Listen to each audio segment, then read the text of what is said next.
Okay. All right, thank you everyone for coming tonight. My name is Dawn Griswold. I'm the chair of the MAUSD board. I'm here with the Bristol representatives, Kevin Hansen, Chris Pearsall, Krista Seringo, and Aaron Gipner. I'm also joined tonight by Superintendent Patrick Green on the end and Floyd Davison, the business manager for the district. If at any time you're having trouble hearing us, please give us a signal so that we can try and fix any problems so things aren't missed. I'd also like to introduce Jerry Schwartz. He is the Town of Moncton's moderator, and he has graciously volunteered to help us out tonight with the meeting. I'm going to turn it over to Jerry for a few minutes for a little format. Thank you, Dawn.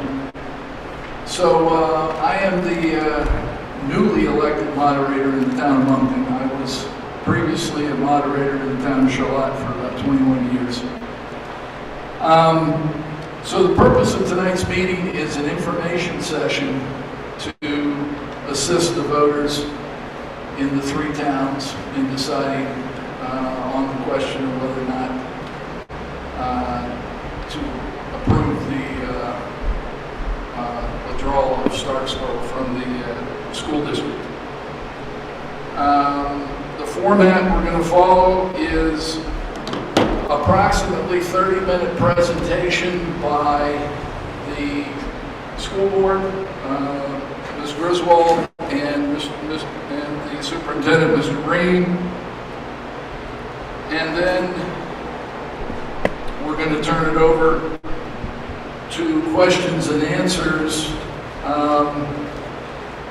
And there have been some written questions submitted from the various individuals in the three towns. We're going to try and deal with those first, to the extent they're not dealt with in the presentation. And then we'll move on to questions here in the live audience in Bristol, and then to the remote locations in New Haven and Moncton, and then to any participants on Zoom.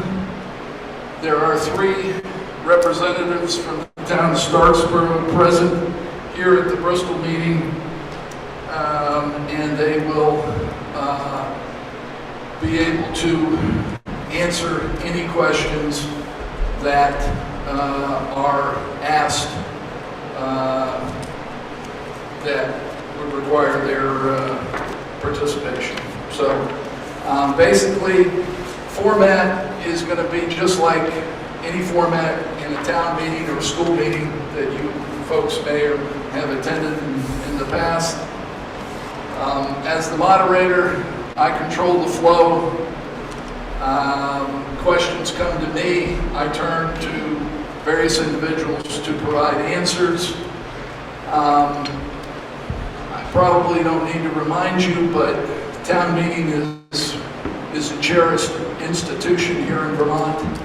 Very few states still have it. It's one of my favorite things. It's grassroots democracy in its purest form. So I ask you to keep in mind that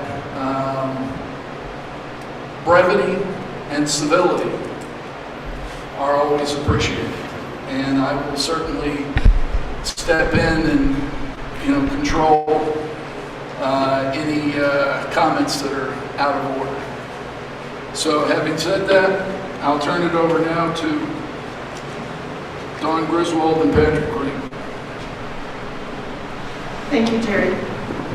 So we're here tonight to share information so that the voters of Bristol, Moncton, and New Haven are informed before they head to the polls to vote on whether or not to allow Starksboro to withdraw from MAUSD. This is such an important issue, and these are difficult and challenging conversations. It is our hope that we can navigate them with respect for one another. My fellow board members who represent you on the school board are community members, neighbors, most who have kids currently in our schools, or kids who are graduating from our schools. Many of our administration also have or have had students in the schools and live in the five-town communities. Along this journey of our work over the last several years, we know how much our communities value their schools. We appreciate that the goal of the Starksboro Saves Our School group is to retain the right to vote on plans to close their school. We're here to talk about the potential impact of this goal on the remaining towns in the district. In our close-knit and interconnected five-town community, it's difficult for the actions of one town not to impact in some way the neighboring towns. Our primary goal as a board is that the students in our district have access to education that they deserve at a cost that taxpayers can afford. We recognize that there's a gap between what our business office and the Starksboro representatives have said the implications will be. What we do agree on is that there will be a tax increase to the remaining towns if Starksboro withdraws. We may not agree on the percentage, but it's clear to us that with fewer students in the district, the more expensive it is to educate those students. As you will see in the presentation, even when you remove the costs associated with running Robinson School, there is still an increase of cost to our budget. We also agree that there is a possibility that without Starksboro in our district, the State Board of Education will require us to revert back to a supervisory union structure. In the presentation, you will see why we believe this is not a desirable outcome for MAUSD. Just as a process check, when we get to the question and answer period, we will be documenting the questions and hope to be sharing that information back out through email or on Front Porch Forum so that everybody can see the answers to the questions. I'm going to turn it over to Patrick now to take us through the presentation. Moderator, I'm curious, and I hope I'm not out of order, but Don made a couple of statements saying that both sides agreed to certain things. At some point, I'd like an opportunity to respond to that. Can you use the mic? Yeah. The microphone is on the stand and also used.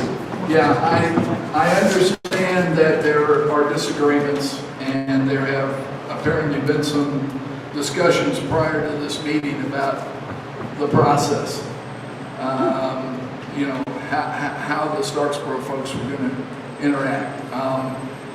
At this point, there's not a portion of the meeting set aside for you to make a presentation. Okay. You're available here to answer questions only. Okay? Thank you. Yep.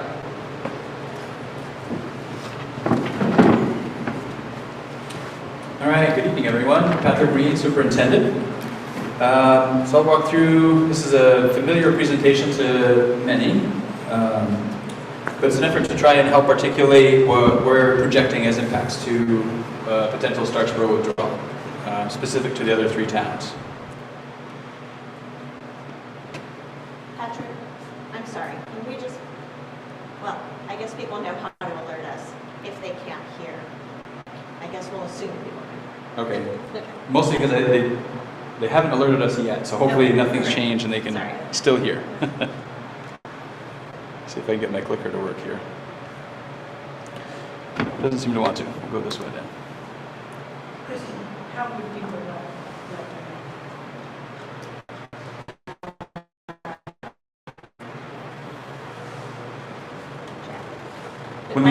When we had the multiple screens up, and Don mentioned if you can't hear any, just let us know. I didn't see any signal to the earlier speakers that they couldn't be heard.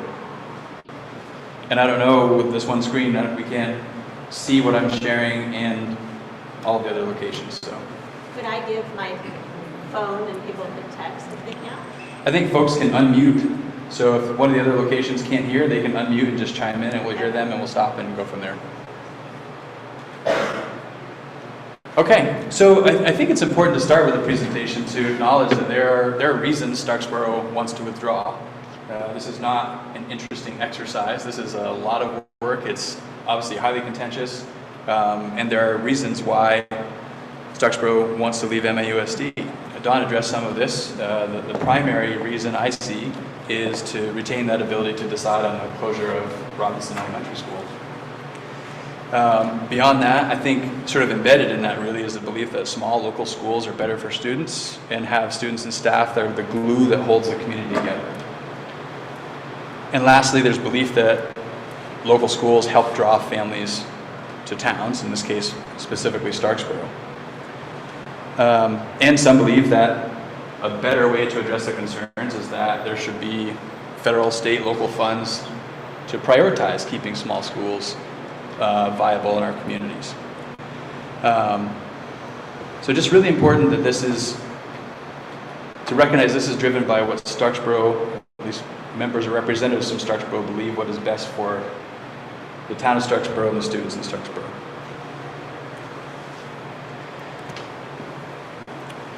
And our focus tonight really is about, should that happen, what's the impact going to be on what remains of MAUSD, right? So MAUSD will still exist, that's been clear. But MAUSD would be Moncton, New Haven, and Bristol. Those are the three towns that would constitute MAUSD. So what does it look like in that new look MAUSD? Sort of in short, what we're projecting is that taxes will likely increase for those three towns beyond what they would if Starksboro were not withdrawing. We'll get into a little bit about what the tax increase is and some of the assumptions that we're making that produce those projections.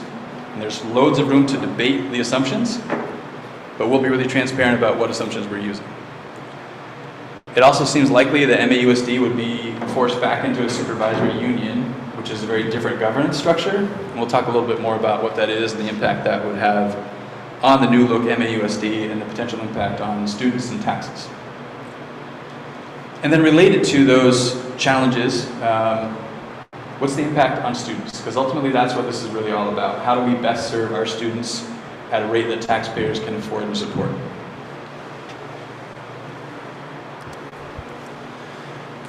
So we believe, so we're looking at the FY24, school year 23-24, as sort of the year in which these calculations are based on.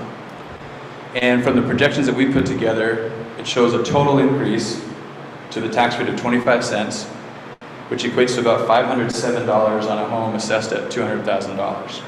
Really important to know, this is for the roughly 1/3 of Vermonters that pay property taxes based on their home's value as opposed to their income. So the income sensitized impact is different, and it's different depending on the household income. So there's a lot of different impacts on those that pay taxes based on income. Looking at the median income, the impact is $289 for a family that pays based on that. Presentation on the impact of Starksboro leaving, which could affect our taxes.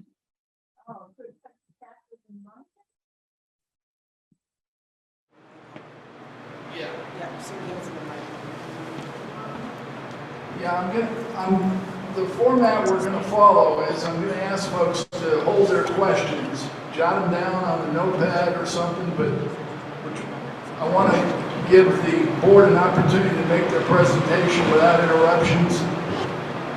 That's standard practice in most school meetings that I've presided over. That's the format we're going to use. Hold your questions until Ms. Griswold and Mr. Green are finished, and then we'll open the floor to questions and answers. Thank you. And so this, so the $507 that I spoke about represents a 17% increase over what the budget we've built that has been adopted for the current fiscal year is. And that's the total increase. Splitting out specifically the Starksboro withdrawal impact, it's 12.9 cents or 8.7. So it's roughly half of this total impact that's shown here is directly attributable to the Starksboro withdrawal.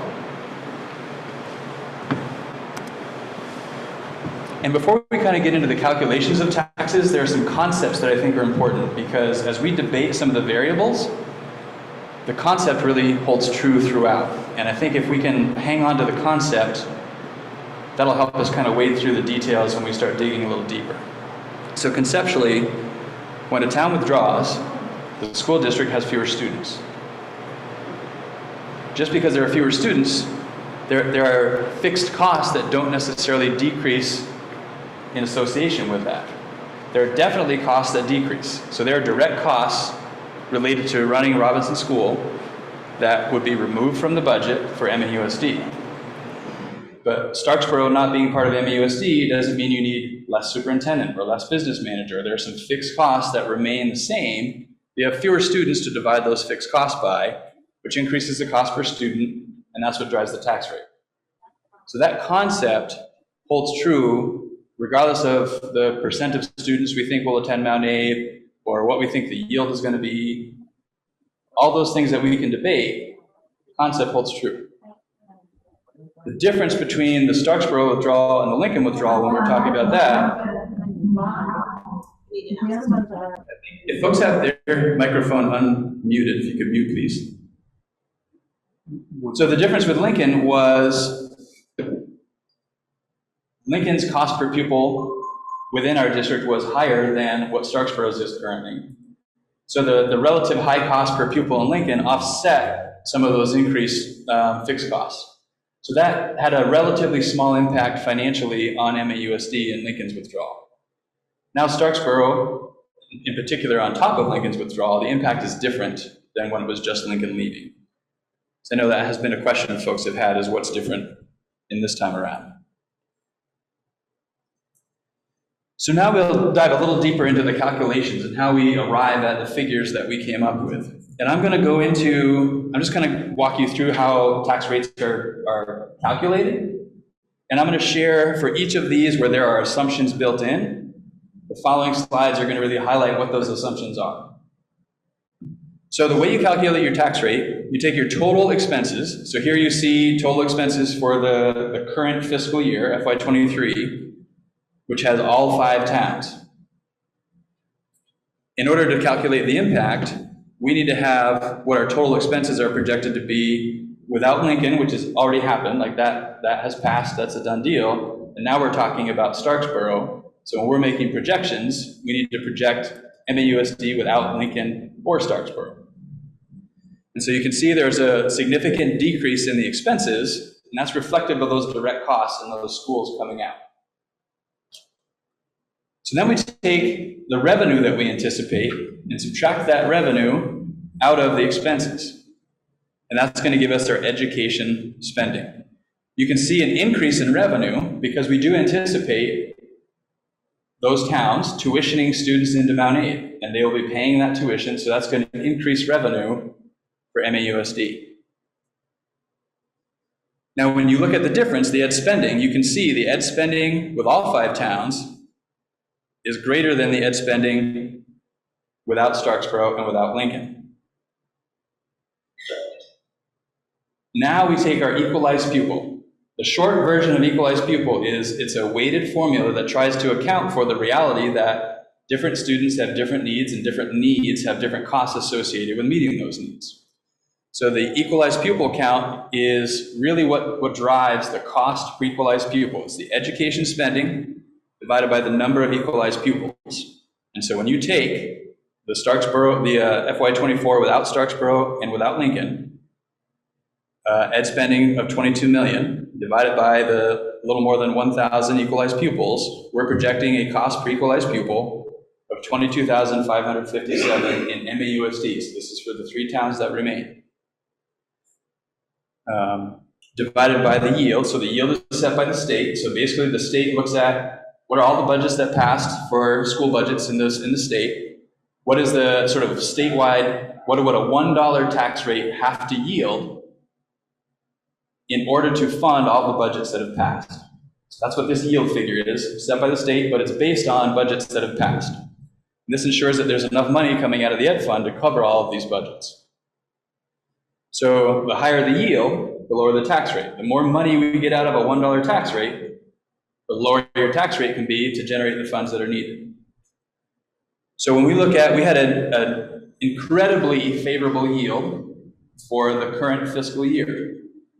There was about a $20 million use of one-time funds to put into the ed fund that helped create such a favorable yield for us. We were actually given 2 favorable yields this year in building the FY23 budget. The one on the right, 12,937, That is, both were very favorable. That's a very favorable yield given historical numbers. 12,937 was the more conservative yield that we were given. Every school district I'm aware of used that more conservative yield of the two that came from the state. The more favorable is the one that actually stuck. So that's the 13,308 that actually was used to calculate the tax rate. Because of the use of the one-time funds to drive that yield up, we're not assuming that that's going to be true going forward. We're not going to assume there's going to be $20 million in one-time funds every year going forward to create even more favorable yields. So we use the still favorable, but less favorable of the two yields for these calculations. And it's a little hard to see here with the captions down below. I don't know if I can turn that off. Maybe not. But essentially, this is what calculates your tax rate. And you can see here, that's where the difference of about 25 cents comes in, or 17%. So there's a lot on this slide, and we walked through it really quickly. But that's the calculations used that everyone that's going to calculate a tax rate has to use to get there. So let's dig a little deeper into some of the assumptions. So one of the areas, the expenses, right? So we're making a lot of assumptions about what the total expenses are going to be for FY24. And we were intentional in using FY24. We know Robinson will not be, Starksboro will not be withdrawing from MAUSD next fiscal year. Seems like at the earliest it would be the following fiscal year. Because we already have an FY23 budget that's been adopted, we have a tax rate for it, rolling that forward 1 year put us in a position where we can have at least some confidence. If we roll forward another year, the confidence goes down. So each year that you roll forward, confidence decreases. So looking at FY24 as the sort of closest year to the withdrawal, that we have some confidence in what some of the projections might be. Also important to note that if we were to roll forward to FY25, which would be the first year for a possible withdrawal, we think the projections we're making would be even more conservative than the reality for the following year, right? The picture gets more dire each year that you roll forward, given declining enrollment and the pressures that we'd be experiencing. It also assumes on the expense side that there's no penalty. So there's no penalty built in here for exceeding what has been the sort of the spending threshold, right? So the state had set at one point a cost per pupil. If you exceeded a certain cost per pupil, you were going to pay $1 for $1 tax for anything above and beyond. That has been sort of put on hold for a few years, so there's no estimate in here that assumes a penalty. And as we spoke before, those direct costs from Lincoln and Robinson have been removed, which you can see reflected in the total expenses. When we look at the revenue, this is where the percent of secondary students comes into play. So we are using 75% of the grades 7 through 12 students that are in Starksboro coming to Mount A as our projection for revenue, right? So when you saw that revenue number increase, that's because students coming from Lincoln and Starksboro were paying tuition. We base that revenue on 75% of students in Starksboro. Reason being, first, when we're building budgets, and we try to approach these assumptions in this process the same way we would build budgets in years past. When we have to make estimates, as we always do, we're going to make more conservative estimates. We don't put in what we hope will happen, because that sets us up for potential risk down the road. We put in a conservative estimate on what we think might happen. The reason we pick 75%, Starksboro, if they're successful in withdrawal, is going to have options on what they do for their secondary students. They can designate up to 3 high schools as the high schools where students will go, or they could offer choice for those 712 students. They can choose to designate 1 high school, or 2 high schools, or 3 high schools, or choice. The only scenario where the same number of students from Starksboro will go to Mount Abe as they do now, or as they would if Starksboro was not withdrawing, is if Starksboro chooses to designate 1 high school and it's Mount Abe. Any other decision by Starksboro is likely to result in fewer students going to Mount Abe than what we currently have. How many fewer? Really hard to know, but if we have to make a projection, we're going to project in a conservative way so that we're covering ourselves down the road. If this happens and we have multiple years of data, we'll have data to lean on to make more accurate projections, but we don't have that right now. And given the options, we feel this is the appropriate conservative approach to take. If Starksboro designates one school and is not Mount Abe, that's sort of the worst case scenario, then presumably next to no students would come to Mount Abe from Starksboro. I don't think that's likely, but it depends on what Starksboro decides to do. That's why we're using 75%. Also in terms of the revenue, so the special education revenue reflects our assumptions for Act 173 with backing out. So Act 173 is a change in special education funding, and our assumptions build in that change with Starksboro and Lincoln out. The change really is based on enrollment more so than based on need. So we backed out that enrollment to do those calculations. All the other revenue, we kept the same, which is typically when we're building a budget for the following year, we keep the revenue from the past year flat in those assumptions. So we took that same approach here, minus the ones that we can anticipate.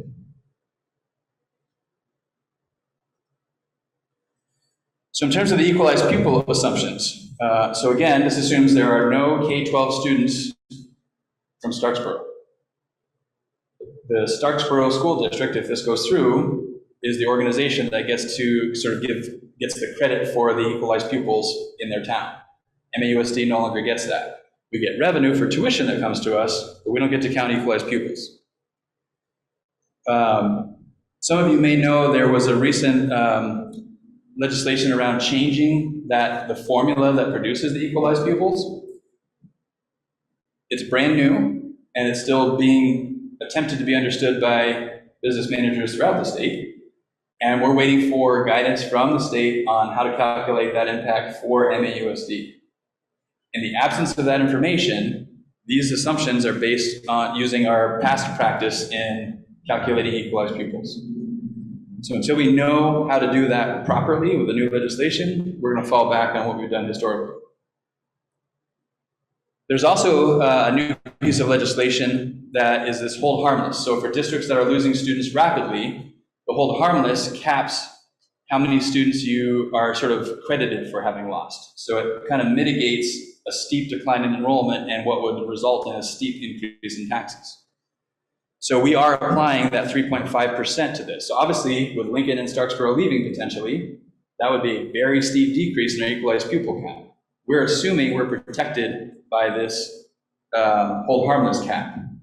It is possible, because MAUSD is being reconstituted and has new membership, that cap doesn't apply to us. We have that question in, and we don't have an answer to it.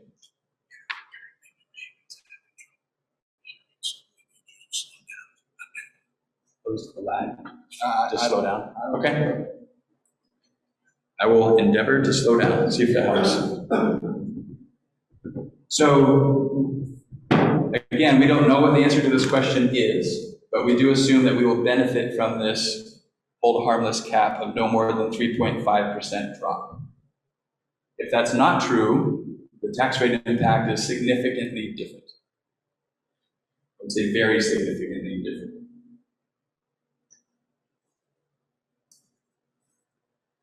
I think I covered the yield assumptions earlier with the presentation. We are using the same yield that we used to build FY23. Again, there were two yields given to us. We chose the less favorable, so the more conservative, so we could be sure we had what we needed. The actual yield for this current year was the more favorable of the two, which is great. But our projection going forward uses the more conservative of the two yields that we were given for building FY23. Again, because of that one-time use. And Floyd has something to share. Just to clarify, the yields that were given by the state and the final yield, we were given two numbers of the 12,937 that we used, and then the other one was 13,846. The state came in at 13,315. So had we used the more advantageous yield that was given in the December yield letter, we would have been $500 under in our projections. Our tax rate would have been pretty much a mess. So that's why we take a conservative view.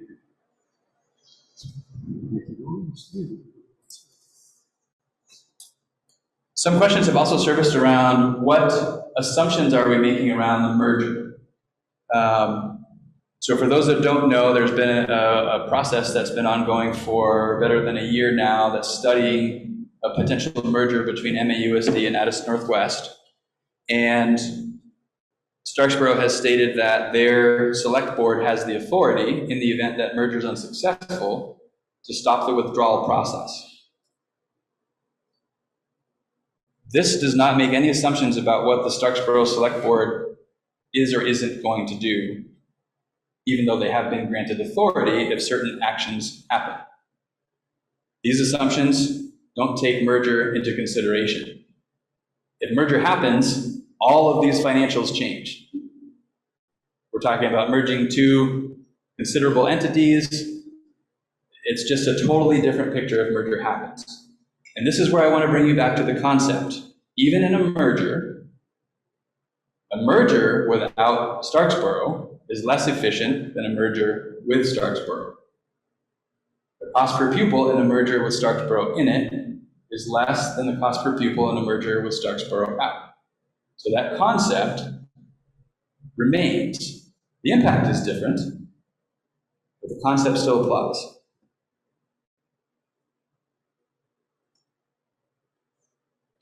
So one of the other potentials is that if Starksboro were successful in a withdrawal, that we would be forced back into a supervisory union. So the MAUSD board has already presented to the State Board of Education and articulated why we don't want to be put back into a supervisory union. Some of those reasons are, we believe it reduces the equity for students. And what that means is, in a supervisory union structure, that's basically a collection of school districts that are governed by individual boards, and then there's a supervisory union board. When you have sort of this one oversight group, one central office overseeing multiple districts, each of which has their own board and their own budget, making their own decisions, the potential for districts to go in different directions and provide different kinds of opportunities and supports for students exists, and that those divergent paths can create inequities for students. That was the biggest reason why I supported Act 46, because it brought under sort of one sort of governance structure all of the schools that were served. So we can serve them in an equitable manner and make decisions that are consistent for all of our schools. Same idea, the same individualized decisions that make it hard to create equity also reduce the continuity across schools. It also creates a potential for reduced staff flexibility. When we were a supervisory union not too many years ago, it was difficult to share staff in certain areas because different school districts were different employers. So if someone worked part-time in one school and part-time in another school, they may only be eligible for benefits from one of those schools. If I'm a 0.6 art teacher in Lincoln and I'm a 0.4 art teacher in Robinson, I wouldn't get the benefit of full benefits. I would get benefits prorated based on my 0.6. So you get a reduced benefit even though you're working 1.0 across two different employers. I think that makes it difficult to fill positions. I experienced it as being difficult to fill positions, and it limits our ability to reassign across schools as needs shift. We can't reassign flexibly across different employers. We can reassign flexibly across schools within the same employer. There would also be separate seniority lists. Right now, if one school has a reduction and another school has an opening, we can reassign to that other school, and that person doesn't risk losing their job. With different employers, different seniority lists, if one school has to make a reduction, the teacher in that building may not have any rights to any other position in any other building, and they may get reduced in force rift, fired essentially, and have to apply and be in the applicant pool in the other position. Right now, that wouldn't be too challenging because the applicant pools are challenging, as you can imagine. In the future, we hope to have deeper applicant pools, which reduces that security that teachers would have. And just adding to that ability to fill positions, right? So when our benefits aren't as competitive because we're piecemealed out and they're getting less than 1.0 benefits, that's a deterrent to someone wanting to work here, which makes it harder to fill positions. It also reduces central office efficiency. When one central office is working to support many boards, right? So when we were a supervisory union before, one central office supported the building of 7 budgets, 7 boards, plus a supervisory union board, plus the executive committee of the supervisory union board. As you can imagine, that reduces the efficiency and it reduces the focus on teaching and learning. It's a lot more sort of administrative managing than it is necessarily focused on teaching and learning. And in a supervisory union, voters don't vote on centralized expenses. Districts are assessed a supervisory union assessment, and that assessment has to be paid. There's no vote on it. In a single district, those supervisory union expenses or the central office expenses are voted on with everything else and are part of the budget. And that's about 30% of our budget currently. So it's a considerable portion. I think what's also important to note, depending on the makeup of the supervisory union, if we are placed back into that, the representation on the supervisory union board, which has a great deal of authority for that entity, is by statute 3 members, 3 representatives from each board. So if we have 3 small school districts and 2 really large school districts in a supervisory union, each of those boards gets the same representation by statute. The supervisory union board can change that, but the board has to act to do that. And a board that has an overwhelming representation for the small schools, it would require those small schools to relinquish that benefit that they have of that kind of representation. So it's possible, hard to know what would happen. So this is, I think it's become commonly referred to as the spaghetti governance structure. This was our governance structure as a supervisory union. So these are the lines of responsibility, delegation, communication as ANESU. This is pulled from the Act 46 Articles of Agreement from 2016, I think it is, as compared to our current governance structure. I think this graphic just sort of highlights the inefficiencies of a supervisory union that demonstrates the impact that I was just talking about.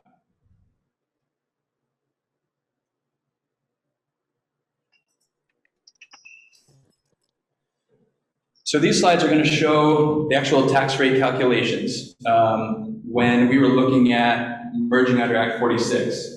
Because a question that has surfaced is, have we actually saved any money as a unified district as promised under Act 46? I think the common belief is that no, we haven't saved any money because you haven't seen your tax rates necessarily go down over that time.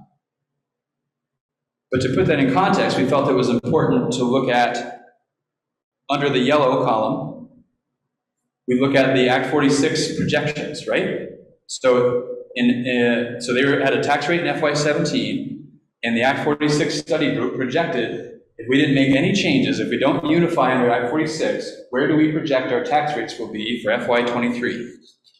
And you can see there by town, except for Starksboro, hidden behind the text there, what those tax rates were projected to be without unification and what they were projected to be with the unification. So they projected tax rates to be lower if we unified under Act 46. To the right, you can see what the actual tax rates are for FY23 that are now set in stone as we have the yield and everything else. So not only did we realize the savings that were projected, we exceeded the savings projected under the Act 46 study. So tax rates didn't go down, but they went up a whole lot less than what they were projected to without it. Which again, I think indicates the inefficiencies and the challenges of the supervisory union model.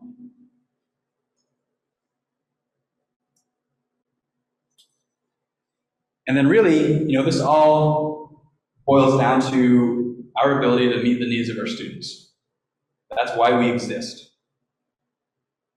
And all of the things that we've been talking about, the pressures financially or the pressures organizationally or from a governance perspective, have the potential to reduce academic offerings for students, right? When costs are great, when taxes need to increase fairly sharply to do so, that impacts our ability to provide for our students what we want. Some of those opportunities could be co-curricular. Some of those may come in the form of various supports that we have in place for our students.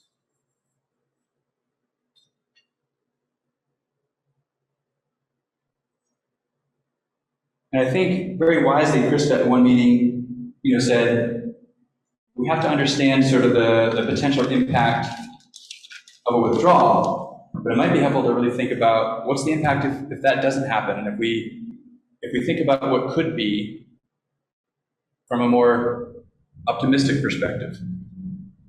And so for me, that has me thinking about if we stay together and merge.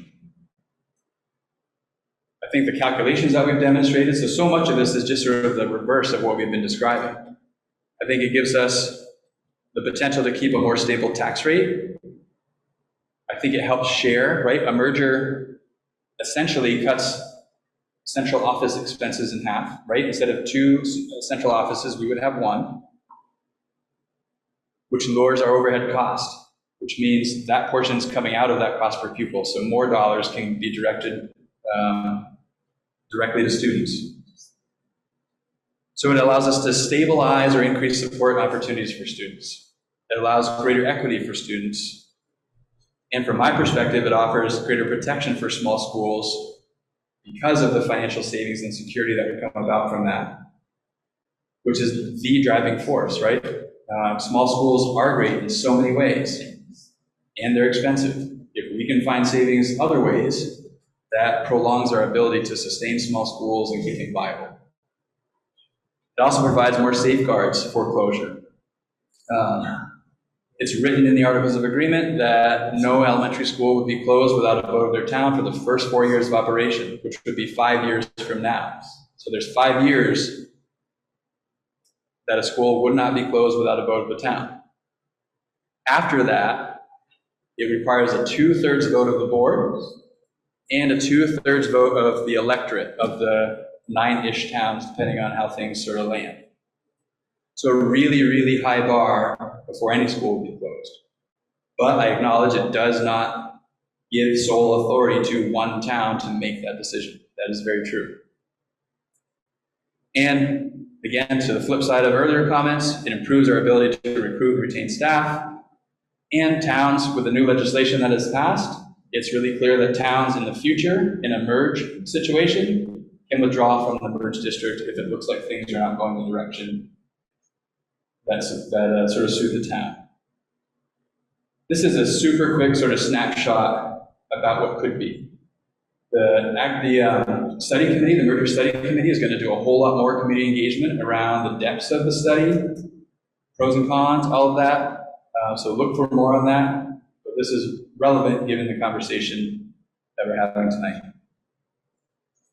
think that might be where it ends. So with that, I think I turn it back over to Don. Jerry.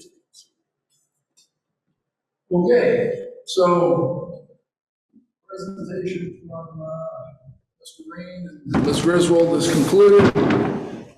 We're going to open it up for questions and answers. There were some written questions that were submitted.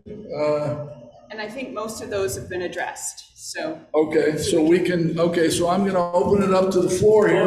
Point of order, can we have people identify the Yeah. town they're from? Yeah. I should have mentioned that before. Yes, if you have a question, either here, we're going to start here, and then we're going to move to the other towns. Please come to the microphone up front. identify yourself and the town you're from. Thank you. Yes, ma'am. Go ahead. And also, prioritizing questions from the three voting towns. I'm sorry? We're prioritizing questions from the three voting towns first. Yeah.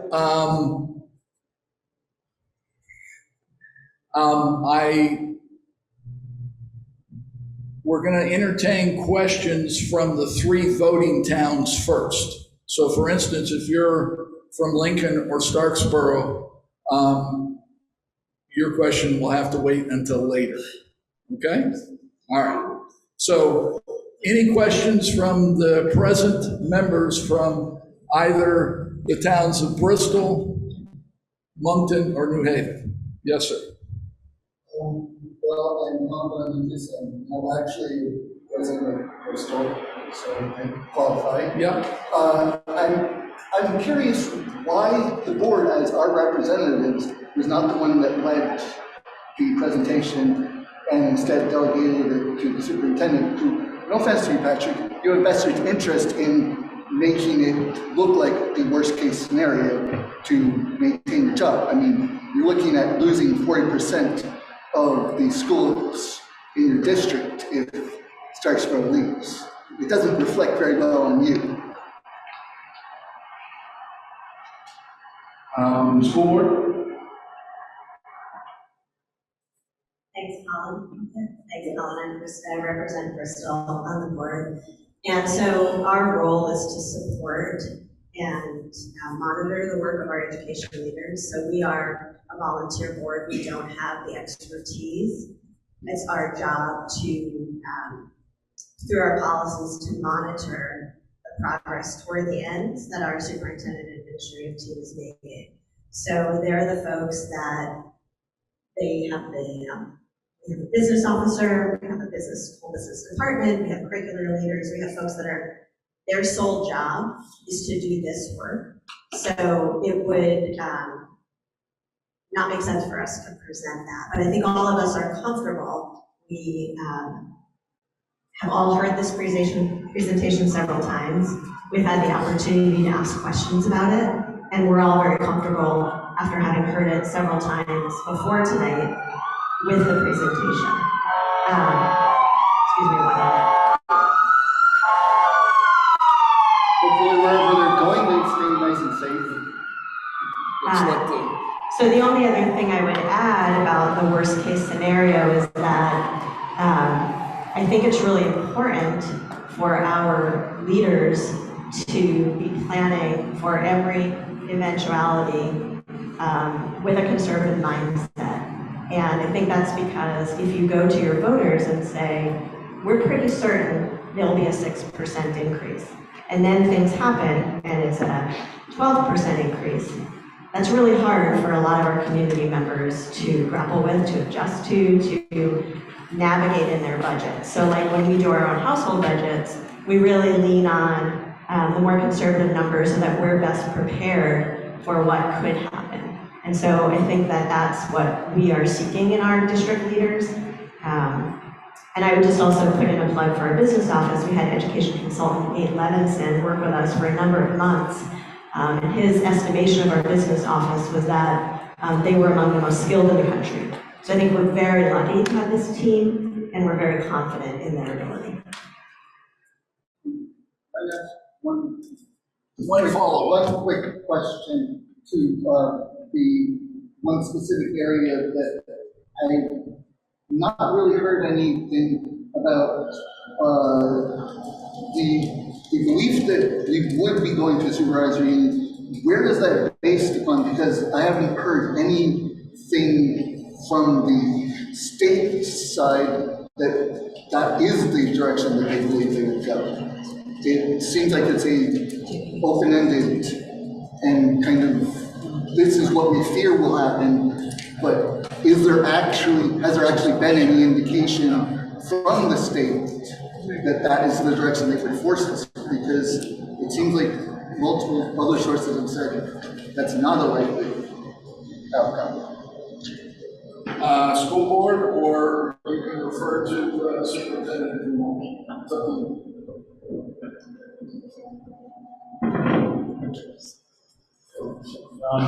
So the whole conversation about district assignments is in process with the State Board of Education. And quite honestly, if you're not watching them closely, they are working on issues that may not be important to you, but this issue obviously becomes very important to us. They have some very serious concerns about the fragmentation or the breaking up, if you will, of the five-town district. They have concerns about small schools banding together and still being relatively small schools and affording the overhead cost of the central office function, which by statute is defined what a central office has for responsibilities and has to oversee within the school district. So they are seriously considering, they are getting input from the Agency of Education. There is documentation. You can go to the State Board of Ed site and go cruise through some of their meetings. They're all on video. They're all up on the website for the State Board of Ed. We've gotten correspondence from the Agency of Education, Secretary French, both within the merger committee as well as the district, being concerned with the stability in the area. I think handwriting's on the wall, if you will, as to what their intents are. They want to see this district stabilized, and if it means to deconstruct, even though the supervisory district is the preferred governance structure, if you will, of a school district, that they will deconstruct a supervisory district, which we are now, into a supervisory union with multiple players, if you will, that may not necessarily be in step with each other to preserve the not-a district, if you will. So it's been inferred to whether they'll actually do it or not, but if Starksboro leaves, the tea leaves are indicating that not-a will be deconstructed into a supervisory union and pulled back together as a five-town supervisory union. Other questions from the folks present from either Bristol, Moncton, or New Haven? Okay, fine, thank you. Ma'am? Could you, speak into the microphone. How's that? Yeah, that's better. Good. My name is Sancy Sparling. I'm a voter in New Haven. I was an elementary school teacher for quite a while, and I had the privilege of teaching in Middlebury and in Ferrisburg and in Heinsberg and in New Haven. So one of the things that I'm very cognizant of is school cultures. And I think that school cultures are very particular and are supported by the kind of preparation that you've presented tonight. Very careful projections, assumptions, but I don't think that that's really where school culture comes from. I plan to vote yes, that Starksboro will be able to withdraw, especially because their board has said that should this merger not happen, that they can undo their withdrawal, which I think is smart. I think the larger the governance becomes, the less chance there is for school cultures to be individual. And actually, I think that's the basis of democracy. And I'm worried in general about school cultures being sort of amalgamized. A lot of legislation in the past 30 years has not done as well as it might for individual school cultures, while it has done a lot to promote the figures that support student equity. So I don't think that I'm convinced that what I would call scare tactics are going to prove when I get my tax bill in New Haven. I think they are nerve-wracking, and I think they are scaring people. I don't think it's really fair. I understand that you've made as careful assumptions and as careful projections, and yet anybody who's built anything knows how projections goes and how estimates go. It's just a can of worms as to whether assumptions will in fact prove. I don't think that my taxes are going to go wildly escalating in New Haven, and I believe that Starks Grove should have the chance to form their own decisions, which they would, there was a contradictory line in here. This says that after, the line said that for 4 years, the town would have the right to withdraw. But there's contradictory commentary floating around that once the merger happens, that the school would not have, the town would not have that individual ability. So I plan to vote yes for Starks. Any other questions or comments from the floor? Yes, ma'am. Hi, my name, can you hear me? No, same here. Okay. My name is Margaret Ben from New Haven. I was a teacher in the district for many years. And I always felt that the power of the district was in the 5 schools and the diversity and the uniqueness and the vibrancy of those schools contributed to our district. I feel like a terrible mistake was made when the proposal was made to close 2 schools, Starksboro and Lincoln. And this is what the aftermath that we are coping with right now. And I feel like the loss of Lincoln, perhaps that has gone by. I think that perhaps that loss is gone. But I'm not feeling in this presentation, I'm hearing that you want Starksboro to stay in the district, but where is the want of community? Where's the love for everything that Starksboro represents? I understand that money is the bottom line, but I feel like, let's support a school that is passionate as Starksboro is about that school. So it's more a comment, I guess. Where's the love? I guess that's my question. Okay. Any other questions or comments from the floor? Yes, sir.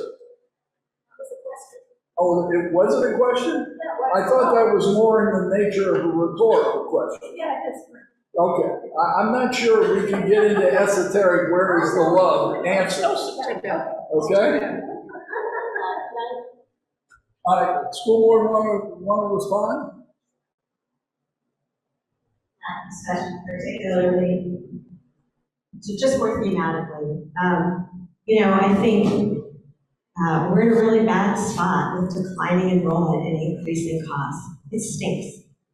And I think that if we weren't in this spot, if we were a growing demographic, then we wouldn't have to have these hard conversations and have to potentially make hard decisions. I just wanted to say for a moment to the governance structure. I really believe that you can be one district and one board and still absolutely honor each individual school, its faculty, its staff, its parents, its children, its community. But we have to be able to have the resources to do that. So the concern for me is not that the governance structure is going to inhibit that, but rather, how can we afford to keep that going? And I just want to mention that our board's been working really hard to do what we can to ensure that all of our elementary schools can stay open, because we recognize that that's a stated priority of our communities. But to do that is a big financial burden, not a burden that we don't want to accept, but rather just we have to have the resources to do that. And so I think that we can still find ways to embrace each school and its culture within a larger government structure. It takes a lot of work, and it takes us working together. So I just, Okay, the gentleman, yes. Hi, my name is Brendan Gallivan. I live in Bristol. I was doing a little research today, and at one time there were 2,500 schools in Vermont. 2,500. A lot of small towns. Lincoln, Moortown had 2 schools. You know, times have changed. We've had to evolve. Those one-room schoolhouses have had to close for a number of reasons. You know, we still have community. We still have that culture. You know, I think this is a really hard conversation that we're having. I don't wish to see any of the schools close, but I also think there's a reality of declining, you know, maybe stabilized enrollment at younger grades, but it's nowhere near what it was, and there's no projection anywhere that suggests that enrollment's going to go up. So we're in a situation where I think we have to face it, and you know, we have boards and a staff that, you know, we entrust with our tax dollars to make the smartest and the best decisions to educate our kids on a whole. I think the other thing, you know, along with the declining enrollment, we have a aging population in Vermont. And one of the things that means is fixed incomes.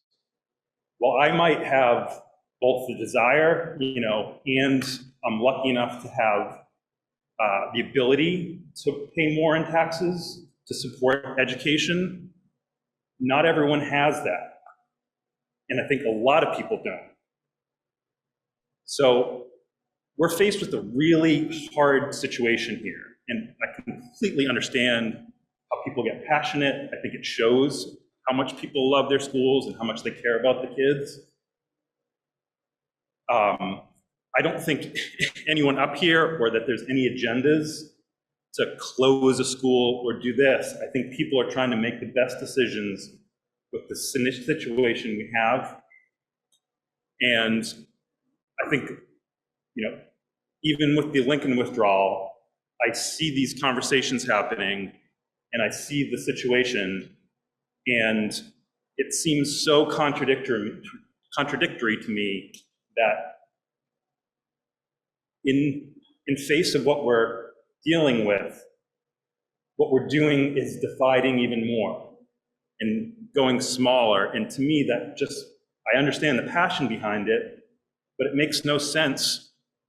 And it doesn't, I have a really hard time understanding how that helps solve our bigger problem of declining enrollment and an aging population. So I guess 2 things I just wanted to say. You know, we've had to evolve in Vermont. We had 2,500 schools in Vermont at one time. We have nowhere near that number of schools, maybe a 10th of it. We evolved. We still have community. We still have strong and vibrant towns. We still have strong downtowns. So I think too, if we stick together and we try to solve these issues together, that's the best way to do that.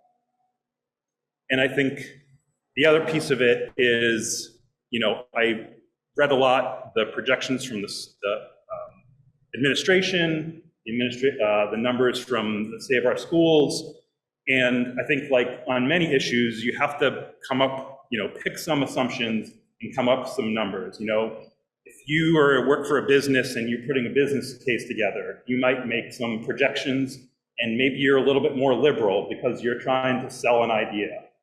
And someone who's, you know, proposing to lend you money might have some more conservative projections because they're lending you money and they want to make sure, you know, so it's not the same thing. But I guess my point is the reality is probably somewhere in the middle, right? So I recommend all voters whatever you're reading, take it with a grain of salt. I think the administration has said that their projections have been upfront, that their projections have been conservative, and understand that, and that we maybe probably won't see that tax rate increase if Starksboro withdraws. But more than likely, we won't see the less conservative projections of some other, numbers out there either, that it's going to be somewhere in the middle. And I think the big thing to remember is with less students, with less money and less students, it's going to have an impact. And that impact is most likely going to be increased taxes. You do not have, we have less efficiency. So I think we can't, regardless of what your projections are, we can't get away from that reality of if Starksboro leaves, it has an impact on all the other towns of removing students and removing money from the tax base and, having less students to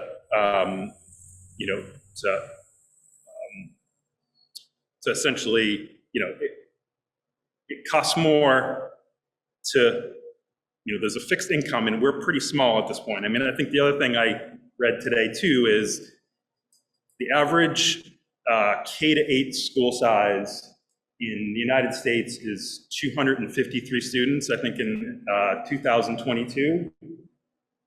So our schools are very small. And I think that's one of the things we love about being in Vermont. It's a small state. The population of our state is, the 10th of some cities, right? So I think that's one of the reasons why we all love it, but there's a reality we have to face. And I just want to remind people of those. And I think the most important thing is I feel confident in what I've read and the numbers I have seen that there is going to be impact on the other towns. And I think we're foolish to think that there will be no impact. And so I hope people keep that in mind when they vote on this. All right, other questions or comments from the folks here from the three towns, Bristol, Moncton, New Haven. Okay, we're gonna go remote. Right, so we're gonna check in. We're gonna check in with Moncton first, okay. Moncton, are you there? Yes, we are. Hold on just a moment. Just get your names down. Hi, my name is Jessica Demerit, and I'm curious about, according to what the superintendent spoke about, towns can still withdraw from merged districts. I'm wondering if any thought has been given to whether schools that withdraw, whether they can rejoin a district.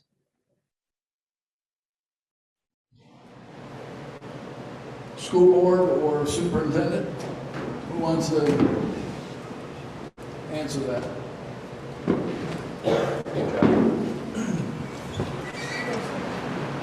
So I think the path to rejoining is perhaps a little bit different.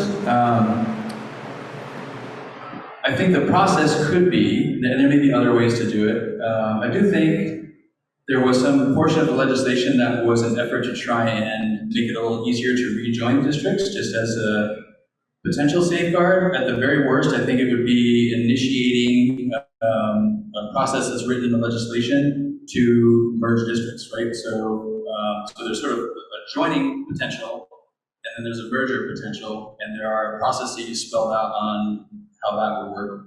It's a process that the Merger Study Committee is currently engaged in for the merger between the two districts of Ask, Northwestern, and MAUSD. There may be other simpler ways they are towns, but they are actually going to be school districts on their own. So that potential for merging districts in that path, I think, still exists. And I'm also wondering, I don't know if a representative from Starksboro can speak.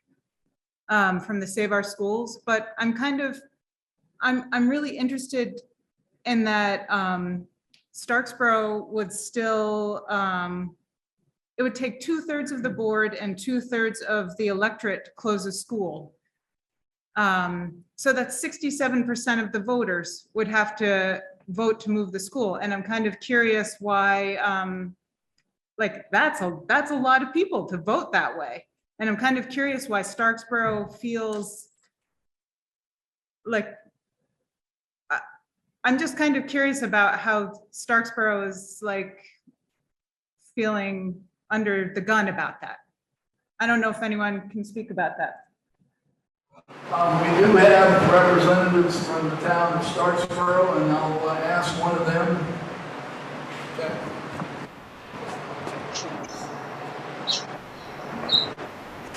Thank you. Our school districts for our 5 towns consolidated under Act 46. One of the things that was true about the charter was that each of the towns was promised in writing, and this promise was actually on the ballot, that none of our schools would be closed without a vote of the town in which that school resides. So it was really one of the keys for the consolidation into MAUSD to happen. The people on the Act 46 committee, and I was on that committee, everyone agreed at the time that probably the consolidation would not pass the voters without that closure article, without that promise. And so, although it's true that the Merger Study Committee has an article in their proposed charter about closure, what it actually says is that after 4 years, that board, with a vote of the districts, clearly a high bar, but still, by a vote of the districts, can close a school. And to us, it's just, a promise is a promise. And it feels like a violation of trust. It feels like a violation of what the voters in our towns agreed to. And that's not okay. It really is a democracy issue for us. We're not saying to keep we're not talking about withdrawing in order to make sure our school stays open at any cost. We're willing absolutely to consider closing our school if we can be shown that needs to happen, that there isn't a viable, fiscally responsible way to keep it open. But this is really a voting rights issue, a democracy issue. And that's very important to us. And that, for us, that's a stand we want to model to our kids as well. Thank you. Thanks. Okay, any other questions from the town of Moncton before we move on to New Haven? That's it here. Thank you. New Haven, are you with us?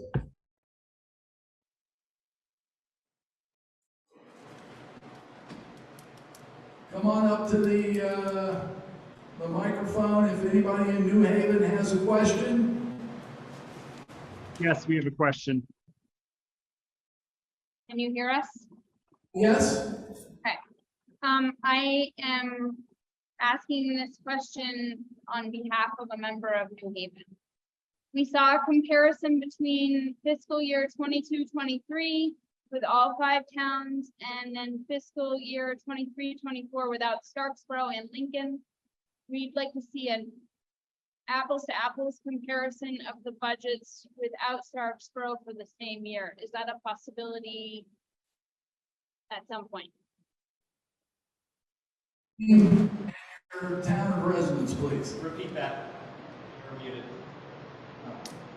No, Could you state your name and your town of residence for the record, please? I'm Sarah LaPearl. I'm a school board member, and I'm asking it on behalf of a member of New Haven. Who wants to answer that? Patrick? So I think the question was, can we show that apples to apples comparison, instead of showing what would happen from one year to the next, can we show in the same year what the difference would be? I don't know if that's at your fingertips, Floyd, or if that's something we can put into the Q&A that will follow and provide that. Either way, I think we could Do you talk want to about speak? 20. Do you have something in front of you that you can speak to, and then we can also include it in the Q&A? Sure. All right, here we go. Thanks, it's a great question. For fiscal year 24, I'll give you these three numbers. MAUSD as current, the tax rate would be 1.6347. MAUSD without Lincoln is 1.6147. MAUSD, no Lincoln, no Starksboro, 1.7436. For fiscal year 25, MAUSD is currently standing 1.7422. MAUSD without Lincoln, 1.7076, and MAUSD without Lincoln and Starksboro, 1.8465. Sarah, does that get to your question? Yes. Thank you. Other questions from the town of New Haven? Yes, we have another one. Hi, can you hear me? Can you hear me? Yes. Okay, my name is Kathy Barrett from New Haven. Oh, thanks. Your statement in Front Porch Forum says the district, I gotta find it 1 second here. Here it is. The district will have a 17% increase in taxes for the withdrawal of Starksboro. The tax chart that you showed that 17% increase based on Starksboro and Lincoln withdrawing. So Starksboro withdrawing is not going to create a 17% increase. And I just want to make sure I have that clear.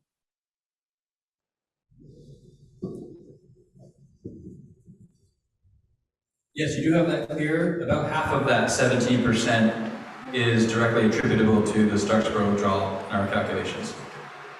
Okay. There's a lot of people that feel that are misinterpreting that to be 17% for the withdrawal of Starksboro alone. So that's a problem. And I also want to thank you for your clarification of supervisory union versus unified district. That was a good thing to know. Thank you. Okay, anybody else in New Haven? Any other questions? Yes, one. Yep, we got one. I'm coming in with a chair. Hey, guys. Jeff Pratt over here in New Haven. First of all, I wanted to quickly just sort of, less of a question than a statement about the fact that I appreciate the conservatism that the district is using in the assumptions that underlie this. And while we may or may not like where it leaves us in terms of answers, that I think the experience and general, conservative approach is the right way. And, just really wanted to call out the, having looked at it fairly closely, that it really strikes me as a well thought through program. And we appreciate the, the clarity and the effort and just not overstating happy path, but, rightfully being a little bit more conservative. One thing that I was curious about was from that point of view of experience, the conservative approach that you guys use in budgeting. Can you quickly comment about, if we take looking backwards the last couple of years, for years that you created budgets and then provided actual performance, can you give us a quick high level, report card? Like, how did you do with your budgeting against actual performance, and so that we can have even more confidence or less confidence in your approach? And then I would actually ask the same question of whoever's producing numbers for Starksboro is what experience and history do you have in producing budgets, and give us a sense of where you're coming out in terms of your actual performance against that. So that's my question. Okay, school board first, or Patrick? Sure, I can set the table and then if we want to dive deeper, I'm sure Floyd will have a few pieces to add. So historically speaking, when I think about the question, my mind goes to what has our balance at the end of the year been? And we have had fairly robust fund balances at the end of each year for the past 6 years at least. I can't speak to years prior, as I wasn't here. And there are a lot of attributing factors to that. One is the conservative approach we take in building budgets. That certainly produces fund balance at the end when we get more favorable realities than our assumptions are. But another thing that has been able to happen over the past several years, really all but 1 year, in my tenure as superintendent, is in large part because of our organization as a supervisory district and the flexibility we have with staffing. As folks have left positions, we have been able to take advantage of that attrition and not fill, right? So as we've been anticipating continued decline in enrollment, rather than reduce people who currently hold positions, which has a really negative impact on an organization, when someone's retired or taken a job in a different district or state or left education, whatever their path might be, when someone has left, we have not filled many positions. In fact, since unification, we have not filled 29 positions, equating to somewhere in the neighborhood of $2 to $2.5 million. So taking advantage of the efficiencies given our current governance. So the short answer is every single year we've had a fund balance. That fund balance has varied year to year depending on the circumstances. And the driving force behind that fund balance is primarily how many positions did we not fill after the budget had been built. The challenge in Vermont is we build budgets very early in the process, so a lot can happen, and a lot does happen. And from a budgetary standpoint, the actions have been favorable in terms of comparing expenditures to what was budgeted. Okay, the second part of the question. Yeah, sure. Okay, thanks. Yeah.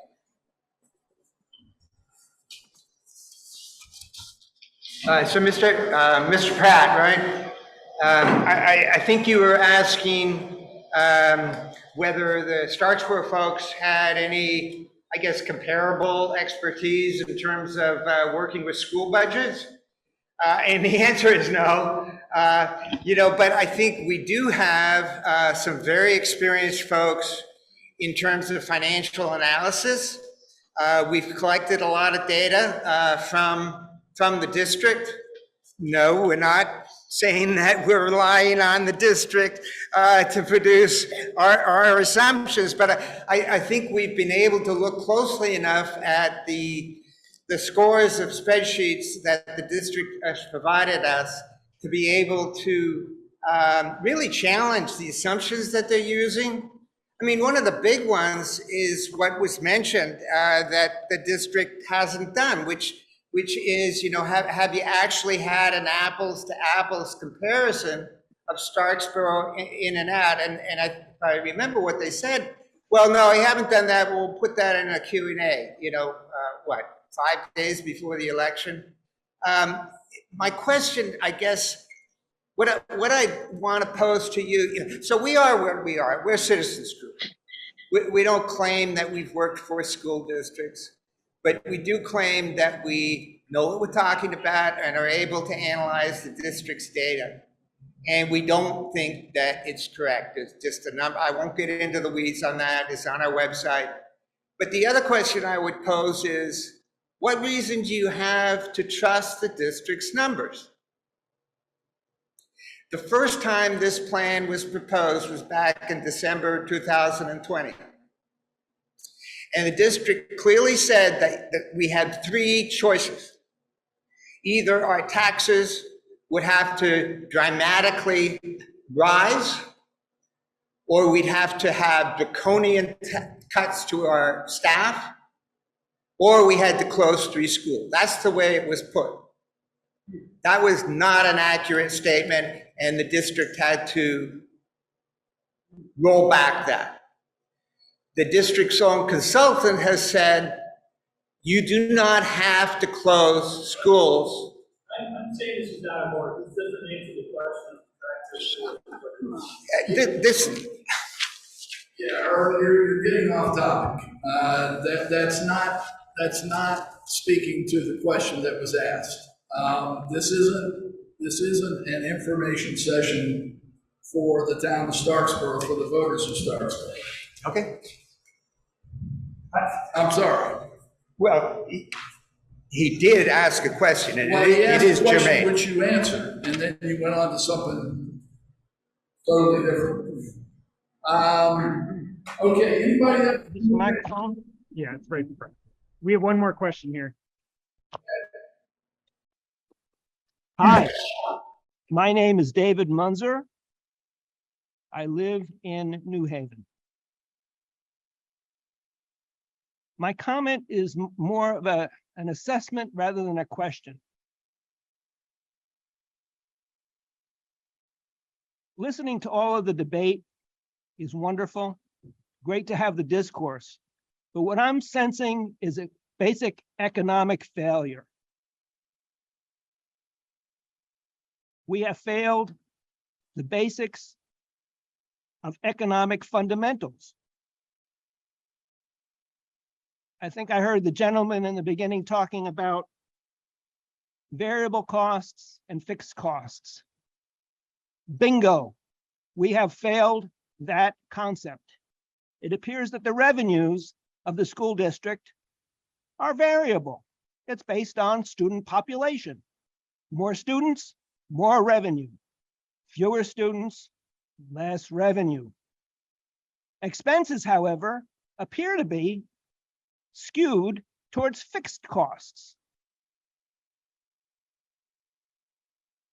Well, I don't think it takes a genius to figure out that with a declining student population and fixed costs, that a lower student population will necessarily require each student to pay in more, or without the gobbledygook, it'll cost more per student to educate that student based on the concepts that we have currently.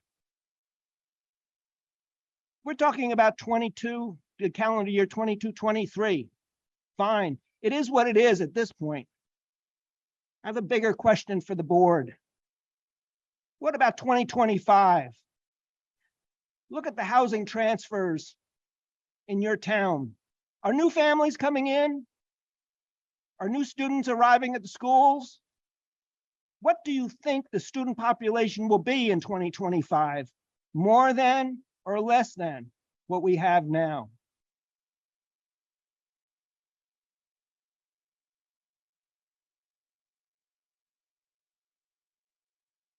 Housing costs is a problem. Real estate taxes is a problem. The biggest part of real estate taxes is the school budgets. We're swirling, folks. This is a swirling situation. We've got to fix it. There's a Mack truck coming down the road and it's blowing its horn. And all we're doing is sticking our fingers in our ears and saying, we can fix that sound. That Mack truck is going to hit us. What happens in 2025 when the student population, I think I heard a 23 number was 1,000 students? What happens when it's 750? And what about the year 2030 when it's 600? And we still have all of these fixed costs that we've got to bear. And the cost of putting a student through school is no longer 20,000, it's 30,000 or 40,000. It's a spiral that has to be addressed. The current system is way out of whack. And yet the school board, strategic planning is an important part of your task. And if you guys didn't see this coming, shame on you. But here we are. Fix it. That's all I have to say. Any other comments from New Haven?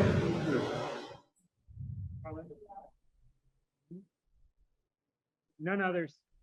Okay, thank you. I'm sorry? Remote. Okay, so now we have remote folks. Let's go to Eugenie. State your name and the town you're from, please.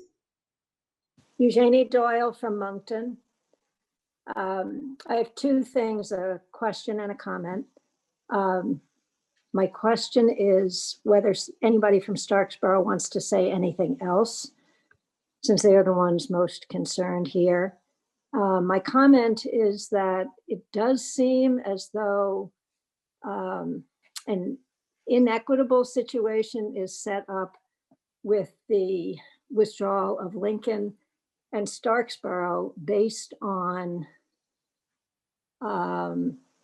if I understand it right, based on the expense of the school, and therefore the Lincoln leaving was fine because it was an expensive school to run, and Starksboro leaving wouldn't be fine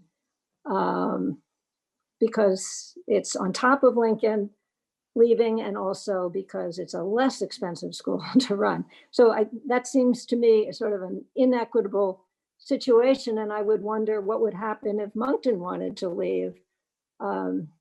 So I think that for me, the whole situation comes down to voting equity, and the people who most affected, we were all promised that we'd be able to vote on the closure of our school, the fate of our schools, and that right of democracy of local control shouldn't go away, even though things change. And I know we don't have I think Moncton had at least nine one-room or two-room schoolhouses. We don't have that situation anymore. Things do change, but what shouldn't change is the involvement of our communities in our schools.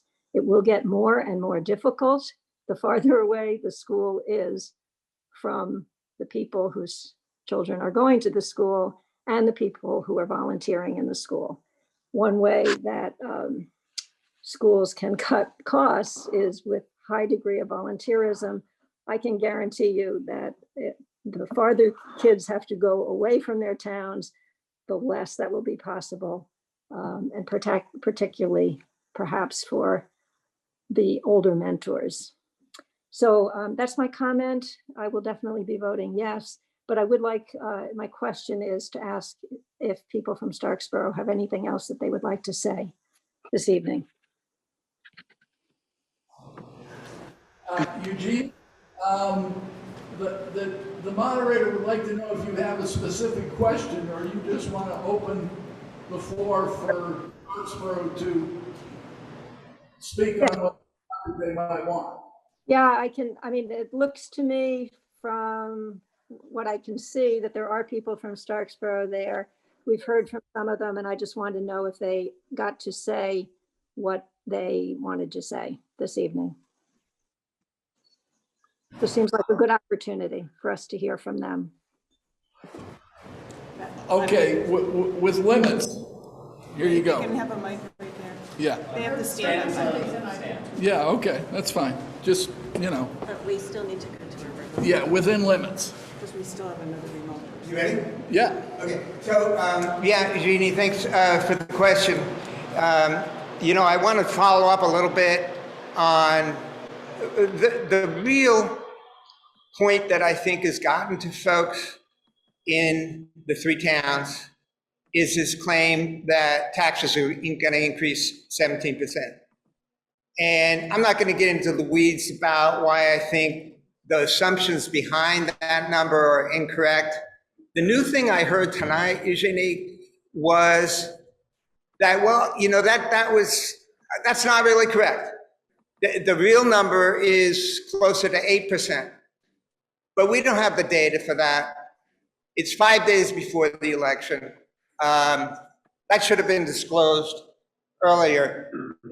The other thing I would talk about that I think is really important, one of the gentlemen from Bristol said, well, what we would do in business, we take, the high estimate, the low estimate, and meet it in the middle someplace.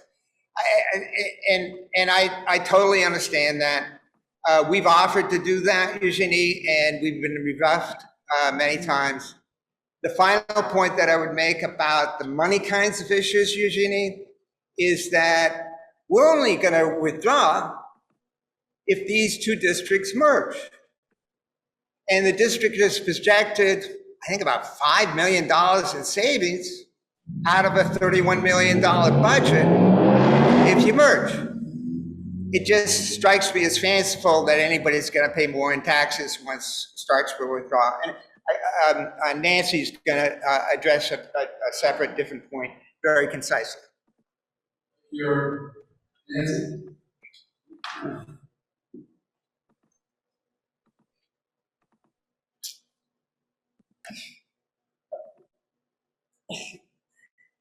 I just want to address a couple of things. I want to say again that, you know, if Starksboro withdraws, it will mean that the merger has passed. We're not going to withdraw unless the merger passes. And that's because the merger, although we've tried to talk the merger study committee into assuring our current right to vote on whether or not our school is closed, the merger study committee has not agreed to do that. So that's a really key point. And another key point is that none of the projections that the district has provided take into account that we would only withdraw, you know, they don't take into account the cost to the other three towns in the context of a merger. But it's in the context of a merger only that we would have withdrawn, or that we would be seeking to withdraw. So that's a really key point. Another way of saying it is we really don't have projections that are accurate.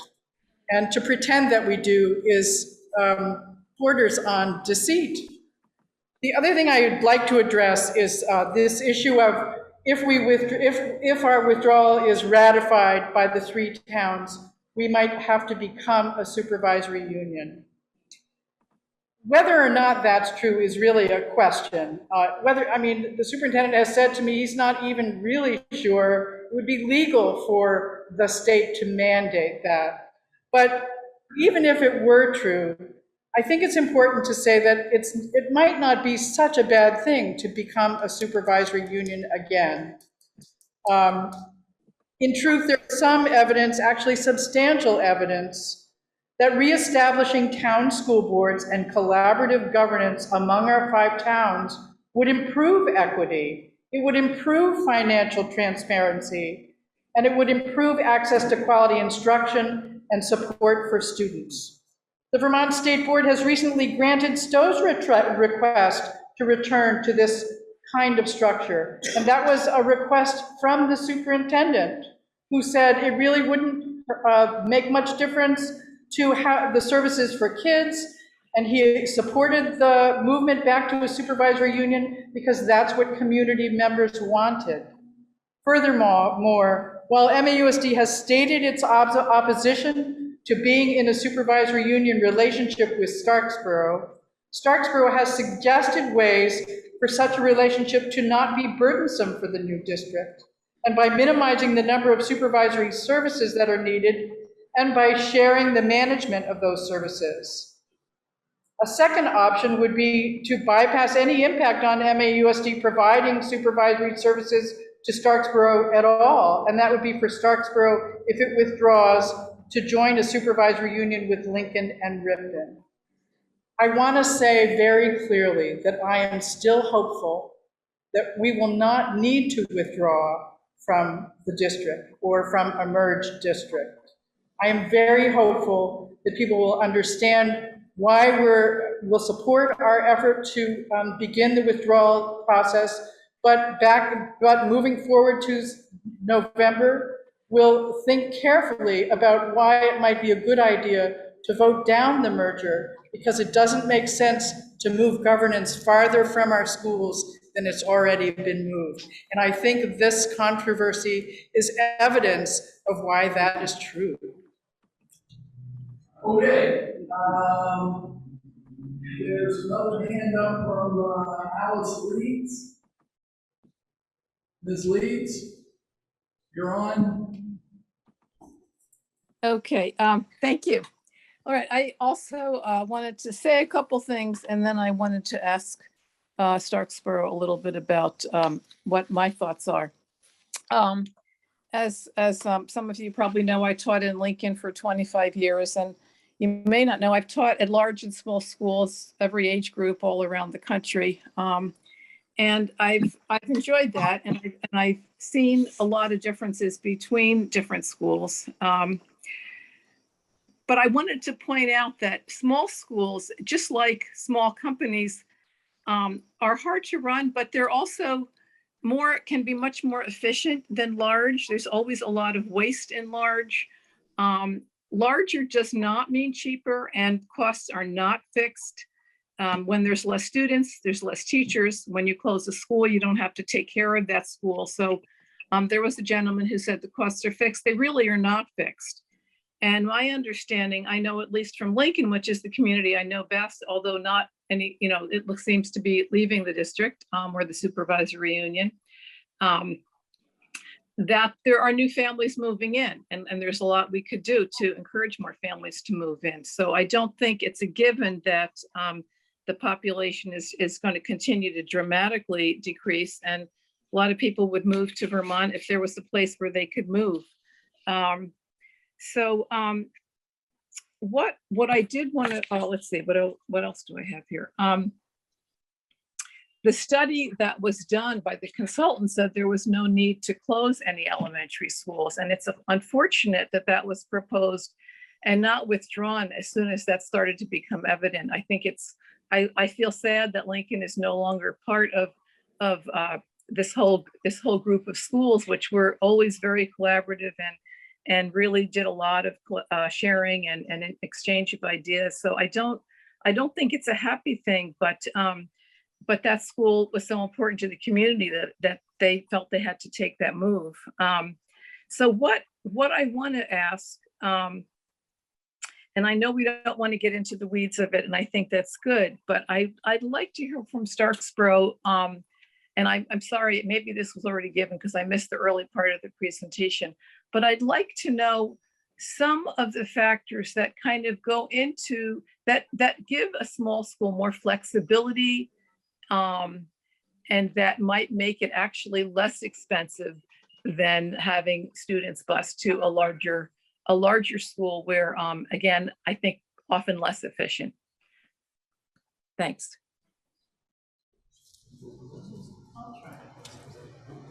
Nancy? Hi. You may know that I was the Associate Superintendent of Schools in this school district for 16 years, so I have some inside view about Alice's question. But and I've also served on the Robinson School Board and the Supervisory Union Board when we had a Supervisory Union Board. So I would just say that small schools, especially small schools that are governed by the town in which they reside, have a closeness to community and a closeness to governance that makes them able to change and respond to needs in a pretty nimble way. And one of the things I think we've noticed about having a consolidated board in the district that we have, it's filled with people who care about kids just like we all do, but it's very hard for that board to know what's really going on, what the challenges really are, and what to do about them in a timely way.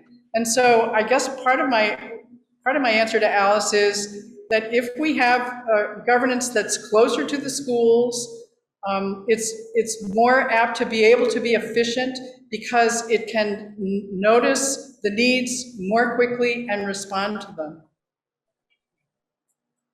Okay, I see another hand up from Alan. Alan, you're on.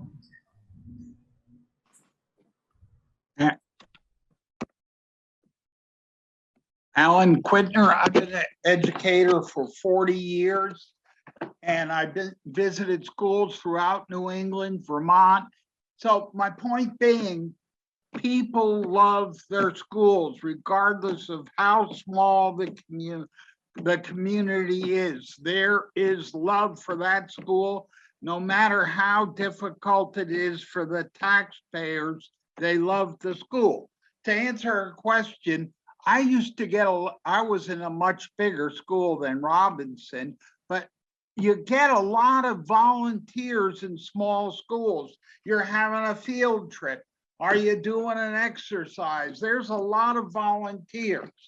But the point becomes, we have not seen any scenarios of how the schools can deal with a change in the population.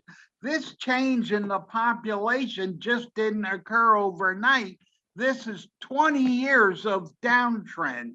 So nobody wants their schools closed regardless. The other thing that I'm hearing from parents is they don't want their kids riding on that bus any longer than they do now.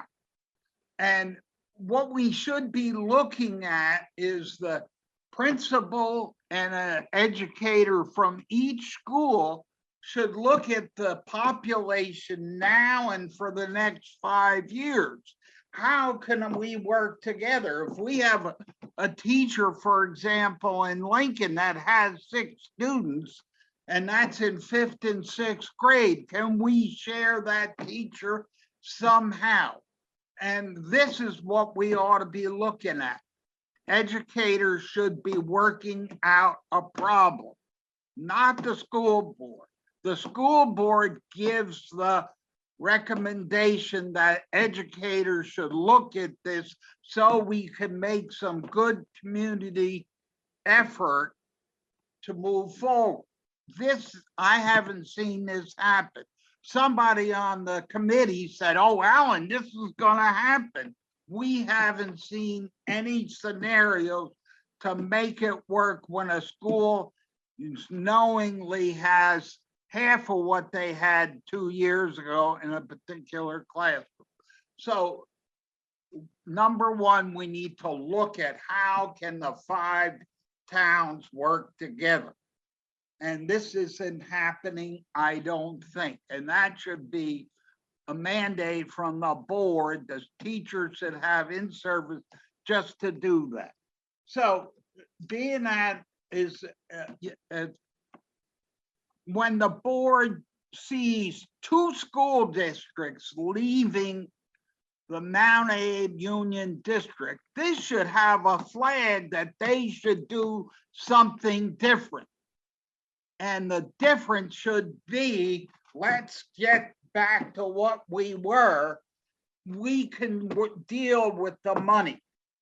If we have to close a few classrooms in Robinson, but still maintain the rest of the school, can we rent those classrooms? And we haven't looked at any of this. And I find it, we are smart enough to move better than we are. We didn't take any info from the Levinson report, where we spent that kind of money, but it doesn't seem that the report was used. So one of the things that I find as an educator, no school, Starksboro could be a ghost town. I don't know about Lincoln. We lost in 2000, Starksboro had 1,970 people. Now we have 200 less and much less students. This should be a flag for this school board to do something specifically for Mount Abe. Mount Abe had over 1,000 students, and now it's got 667 or something in that. We should be looking to do something with Mount Abe, and I find it not a good thing that this board sits there knowing this situation has existed probably for 20 years. And it's not a criticism, it's just the reality that we need to, number one, do something with Mount Abe. We need to see if the school, the elementaries could work, sharing maybe staff. Staff is the biggest expense along with transportation and heating. Any money left in a school budget maybe we could buy books, computers, and so on. So my recommendation to this board, we need to do a concerted effort to bring Lincoln and Starksboro back. Forget the merger budget, because what good is it when you only have 3 towns voting? So bring the school let's try to bring the 5 towns back together. And let's do something about Mount Abe and its population. Poor schools, no schools, nobody with a family is going to want to move into the town. I'm done, but I think anyways, thank you. Thank you. Okay, I'm looking, Liz Sayre, I think you haven't spoken yet, so I'll go to you. I was wondering if somebody that's there in person, either a superintendent or from the board, could talk a little bit about the bounded autonomy, the sister schools that we've been doing with staff, and also the transportation study about estimates for ride times. School board, Patrick? I'm not sure that topic is relevant to the Yeah. question. It's important information, but I don't think it's relevant to the question. Liz, the purpose of this information session has to do with whether or not Starksboro withdraws. And Okay, I apologize. I'm sorry. Sorry about that. Outside the scope of that question. Eugenia, you still have your hand up, but you've already had a shot. Daniel, didn't you ask a question already? No. No. Okay. Not yet. All right. Hey, well, first, I'd like to, just say thank you to everybody on the board for doing all the work that they've been doing and holding these meetings. It is an immense load and lots of hours outside of your time together, putting this information together. So thank you. And I also want to thank everybody who's here at this meeting for their investment in quality education and doing what's right for our educational system. Now, every thought I have and every question that had come to mind really revolves around the theme of working together and coming together and trying to collaborate, because I agree on a couple of things that were mentioned tonight. One, this isn't a new problem, and this isn't a problem that's just particular to our district. It's a statewide problem. And that we're also better as a whole to come up with creative ideas to help work through this. And I want it to be noted that I am all for small schools, and I would support larger, broad stroke measures, particularly on a state's behalf, to maintain such. However, our educational system, our communities, and our world, for that matter, say one thing, yet we tend to act very differently.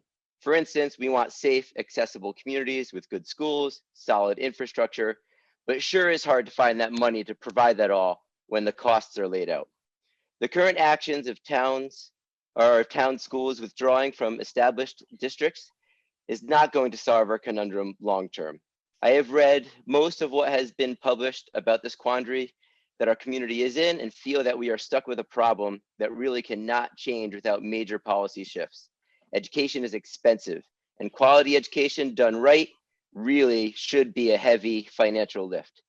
Things have to shift, but it is essential that we stay connected and collaborate to figure out how to provide quality education for all of our communities in an equitable way rather than factioning off. The Save Our Schools committees from Lincoln and Starksboro state that they will be able to provide equitable educational services for all students without raising taxes, or without raising taxes much, while all having to hire superintendents, assistant superintendents, administrative staff, teachers, related service providers, etc., recreating the inefficiencies that were addressed through consolidation. All this while not having a method to substantially increase tax revenue from their communities. How is that possible? If this does happen and those costs do do come up, which it looks like they will, where's that money going to be where's that money coming from? How are those costs going to be paid? Now, the answer that I imagine to that question or to those questions is going to be that probably taxes are not going to get, or rise that much. So it's a non-issue, but it's likely that they will.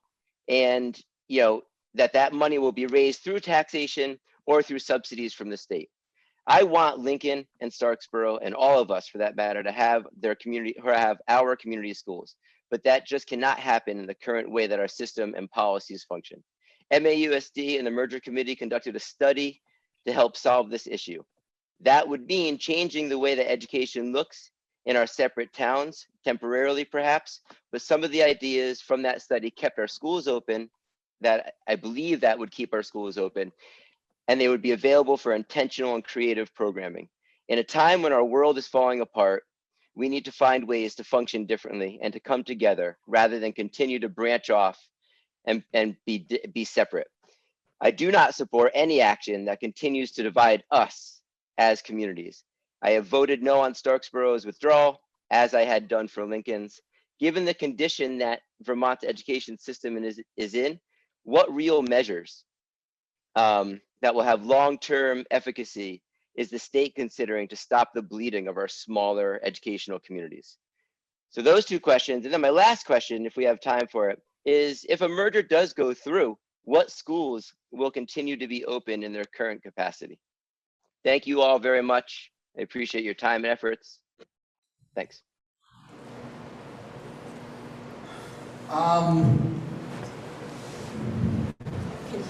School board? Anybody want to take a stab at answering any or some of Daniel's questions? Okay. I'll answer the third one because I remember the first and second. But anyway, I believe the question was how many schools would remain open underneath the merger study committee proposal if that was implemented. All the schools that would be in the two districts would remain open, and it would be up to a town vote for the first 4 years. And then if there ever becomes a situation where there is a need for dialogue on continued operation of the school, it would require 2/3 of the board and then 2/3 of the district to vote that question. So basically, if you have 1/3 of the constituency or the board that doesn't believe that question should go forward, it doesn't. The important thing with that particular structure is it's a district question to grapple with. It's not a town question. So, in a short nutshell, is all the intent with the merged district is all the schools that were in the district at the time of merger will stay open until there is a reason to reconsider. Go ahead. I just wanted to add to that a little bit to something else that Daniel brought up, and this is more of just a general comment that I totally agree that small systems are really nimble and flexible. But when we have financial costs that can be quite significant and unexpected, such as a student coming into a district that needs to be put in out-of-district placements because of their special needs, or a building that is not accessible to someone with mobility issues. These are just two examples of the many different kinds of things that schools pay for in a collaborative, consolidated manner through a structure like our supervisory district. And that's because no matter how flexible and creative and passionate you are, there are some situations, and this gets to equity. In order to equally serve students regardless of what they bring to the district, it costs a lot of money sometimes and resources that go way beyond the ability of one particular town. That's a big reason why the state has advocated for Act 46, why our district voted for Act 46. It's for that ability. And I wanted to make one other comment. I think it's unfortunate that the portrayal of our district assumptions is being called anti-democratic, it's being called deceitful, it's being called intellectually dishonest. What I would change those words to is community and collaboration. I think that what we are trying to do is find a way together and recognizing that, like I said earlier, the impacts of one town really do, if one town voted to not have a hazardous waste dump in their town, the question would be, well, where is that hazardous waste dump going to go? We are all interconnected. I think that's why many of us love Vermont. We lean on each other, we need each other. So in an effort to stay together and find strength in that, we need to find places for compromise and common interest. That is what we've been trying to do. This is not a new issue, and it's not new to us to talk with our community about it. We've been speaking with our community about it for a number of years. We charged our superintendent with putting out a proposal that was not a definitive proposal, it was an idea. It was an idea that would encourage us to think outside the box. And that's where we are, still trying to make this work all together. And so I find it very unfortunate that that has been characterized in such negative terms. It's really mobilizing people around fear and not around what we can build together. Thank you. There are questions back here for Howard. Okay, hey, hold that. You're from Starksboro, correct? Yeah, I'm gonna get to you. All right, I think we've covered all the remote questions. Thank you very much, folks. Yes, ma'am. Come on up. State your name and your town. Thank you. I'm Karen McCarthy. I'm from Starksboro. I serve on the select board, but I'm here as a community member. I also served on, did you catch should I start again? Okay. I served on the Community Impact Committee, and there are ways that we can move forward without closing schools. Those were collaborative conversations.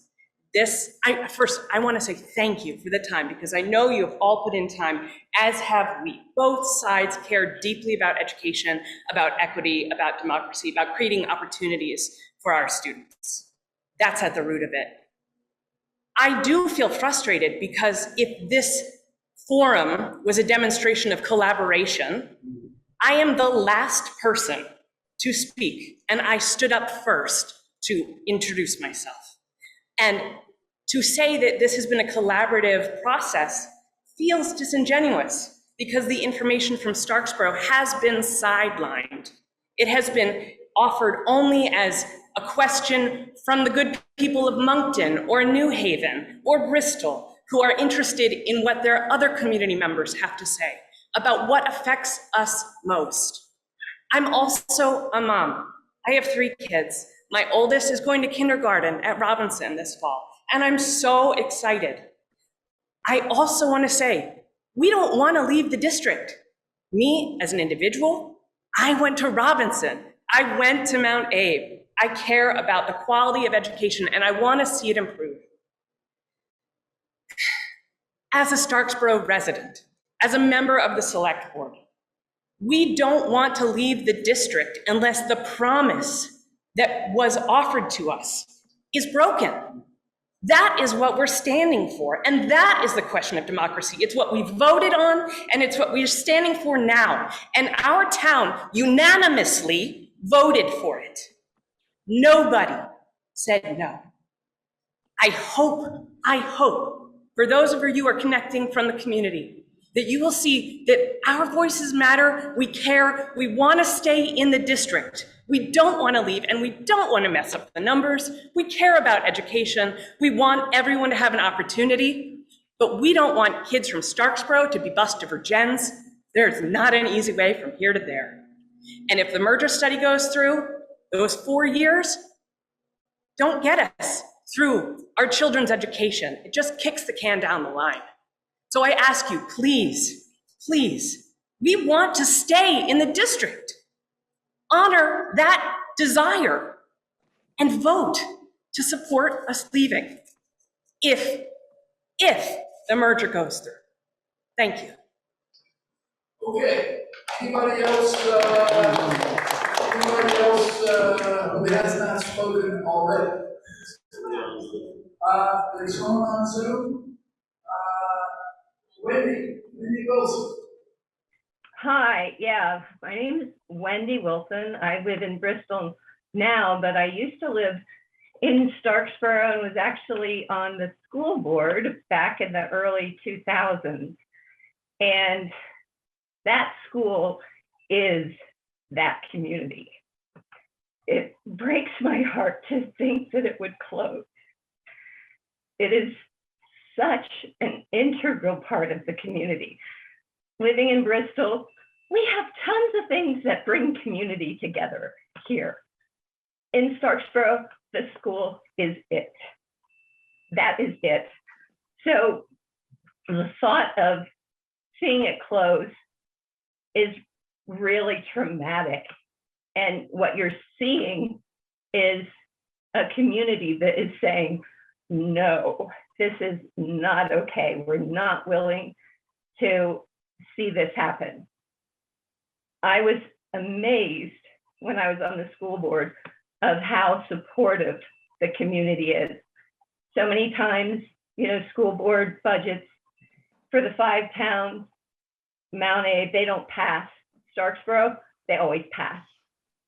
The school board's budget request, we had a building project going on. It passed by 2/3 vote. That community cares so much about that school.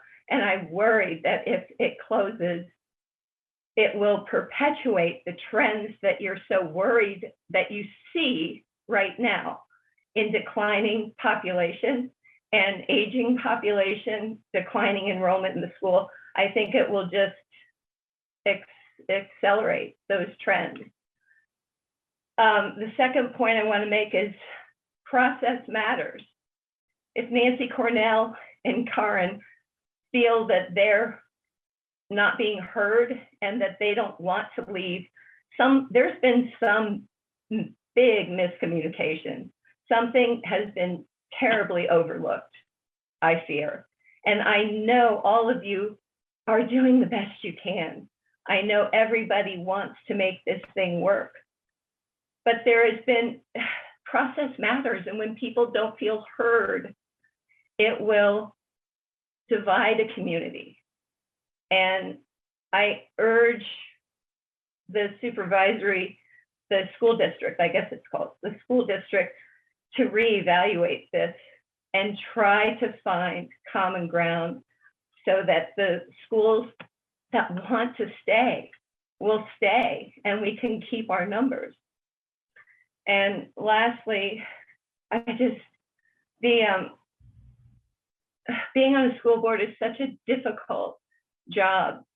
The federal government does not give nearly enough support for all the things that these tiny schools in Vermont are expected to do. And we should all be mad as hell about that. We should be mad that we don't have enough support for everything from increases in health insurance costs to special ed needs to increases in energy costs. All of this stuff is making it virtually impossible for all of you good people on the school board to come up with a solution that is palatable to anybody. But I just come back to this school, Robinson Elementary School, is the glue that binds that community together. And I really, really, really hope that there can be a way to keep them on board. That's it. Thank you. Okay, I think we've come to the point of the meeting where Dawn's going to make some closing remarks, and then we're going to wrap things up. Any other board members have thoughts? All right. So as we said earlier, we're going to do our best to capture the questions and answers asked tonight and to recirculate them back out so that people who aren't here can see them. We hope to have it out as soon as possible on the website, on Front Porch Forum, and via email. If you have any questions that you think of after the meeting, you can certainly send them off to me. My email is dawn.griswold@mausd.org. Thank you again for coming out and being a part of tonight. And I hope you're not all overheated. Thank you.